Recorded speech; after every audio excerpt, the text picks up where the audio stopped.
Hi, this is Joe Chambers. Today's clip from the vault is with LA session great Hal Blaine. Hal talks about a phone call he received from Brian Wilson after the heyday of the Beach Boys, wanting to get back in the studio and do it like they used to. In this clip, Hal talks about that particular session. If you like what you see, be sure to remember to hit like, subscribe, and the notification bell so you don't miss any of our new content. Hope you enjoy it. Hal Blaine. Terry Melcher called me and he said, I want you to get the crew together. Brian wants to go in and record. I said, really? That's great. He said, we're going to do it at RCA. He gave me the time, the date. He said, but tell the guys, no laughing, no staring, nothing strange. You know, we don't want to set Brian off somehow. I said, all right. And I told all the guys, and they said, no problem. So we went into RCA that afternoon. I'll never forget. And I'm sitting at my drums. Terry was in the booth, of course, and we got the little band out here, and we waited. It was like a 2 o'clock call. And somewhere around 3 o'clock, the door opened and Brian walked in. And he just walked in and he walked straight to the piano, and he sat down at the piano, which was right over to my right, and he started playing an intro to one of the Beach Boy hits. I forget what the song was. And as he was playing, he kept looking over at me. He's over there, and he kept looking at me, and he kept saying, do you know this song? I said, yeah, Brian, I love it. It's one of my favorites, you know. And he kept playing, whatever that intro was. Do you know that song? I said, yeah, I love that song, Brian. Do you know this song? I said, yeah, Brian, I love it. It's one of my favorites. He closed the piano, got up, and left. It was one of the saddest days of our lives. Just so poignant. It was very strange. Never saw him again for a long, long time after that. Next time I saw Brian, I was the guest speaker at a Beach Boys convention down in San Diego. And Brian showed up, and he was doing real good. Slimmed down. He was with this doctor that everybody hated. This doctor was really, I mean, at least the doctor pulled him out of it. It wasn't helping him a lot. I mean, it was helping him mentally, but the doctor was getting himself in owning publishing and all this crazy crap. And I saw Brian. We had a nice, gave me a big hug, and we spoke just briefly because the kids wanted to see him. He got on the piano and played a little bit. And then the next time I think I saw Brian was another Beach Boys convention. It was maybe just a few months after that. Same place. And all the kids came with their surfboards and their Beach Boys records and so forth. And little by little, Brian was coming out of it pretty good. And then, it's been about 3 years now, 4 years ago, Brian called me and said, Hal, I want to go in and make records like we used to make them. I said, great. We've been waiting to hear that. I got some of the crew together, the ones still alive, you know. And we went in, we did this magnificent record called Everything I Need.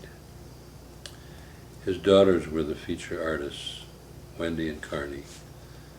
And we did this beautiful, we did a basic track, and then I contracted the strings. A couple days later, we overdubbed. We made a record that was going to be my record of the year. I knew it. It was magnificent. And then about, 2 weeks later, I get a call from somebody, and he said, we need you at A&M. Brian wants you to come in with your drums. So I said, oh, sure. So I go in, my drums are set up, and here's Wendy and Carney, and I know them since they're born. Their mother lives right down the street here.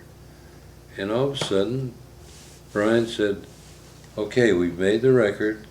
I just want you to listen to it the way we used to do, and if you hear anything you want to do, we'll do it. I said, fine, Brian, great. You know, the girls were sitting there. They sounded wonderful. It was one of the best records I'd ever heard in a long time. And this guy, and he introduced me to this new producer. Somehow he got hold of Brian, talked him into producing. So he played the record. When the record was finished, Brian said, "What do you think?" I said, "It's a record of the year. It's magnificent." This guy said, "Well, what do you want to put on it?" You know, I said, "I don't want to touch it. It's beautiful. Doesn't need a thing. You know, it's all right there." And Brian said, "Okay, that's it." Hal said, "That's it? That's it." And this guy, Joe, whoever he was, said, "No, no, no, no, no. We're going to put some stuff on this. We want to spruce it up."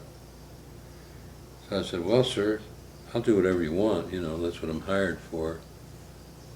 And the girls were saying, "No, if Hal says it, that's it, that's it. We shouldn't touch it. We got a record." It was a great record. So I went to the drums, and this guy said, you know, I made a chart, a quick chart. "I want to get a drum fill here. Put some drums in here." Okay, drums in here. Put some drums in here. He got drums going all over this thing. Had nothing to do with the song. So when we finished, finally, and I got out of there, and I said to myself, "Well, Brian, they're not going to accept any of that crap, you know." Well, what happened was that Brian was still what they called a follower. He wasn't a leader. You know, some guy'd get hold of Brian, talk him in anything.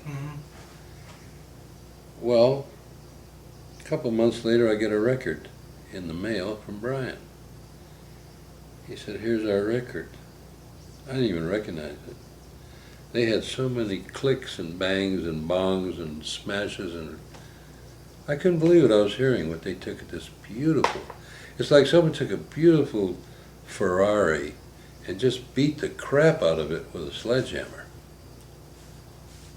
That's what they did to this magnificent record. I can kind of see how it happened, but I sure hate that Brian's dad sold Sea Tunes, you know, publishing. That was, I'm sure he probably thought it was a fad. It had done its course, and that whatever $80,000 or $90,000, whatever he sold it for, was going to be a good deal or two. Well, I was told he sold the whole thing for 50 grand. Yeah, whatever. Yeah.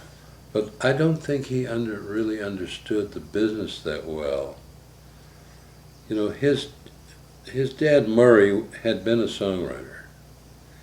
And at one time he wrote a song. Lawrence Welk recorded this one little stupid love song. I shouldn't say stupid, it was a nice little song. But that's where Murray's head was at. And he used to come into the sessions and want Brian and us to make those kind of records. And Brian used to say, "Leave me alone. We're not making those kind of records." His father just didn't understand. Eventually, within a very short time, that was it. "You're out of here, Pop. We don't want you down here anymore." And Pop was always a little juiced, always smelt booze on him. And then almost overnight, Pop called us all in to do an album, a couple of albums. We did a group of kids called the Sun Rays. Yeah. They were going to be the new Beach Boys or whatever. But that's the way it was. I mean, Murray was just really a pain in the rear, unfortunately. And he just didn't know where Brian was coming from. And a lot of people didn't know where Brian was coming from. Brian was making Brian's kind of music. And it was all hits.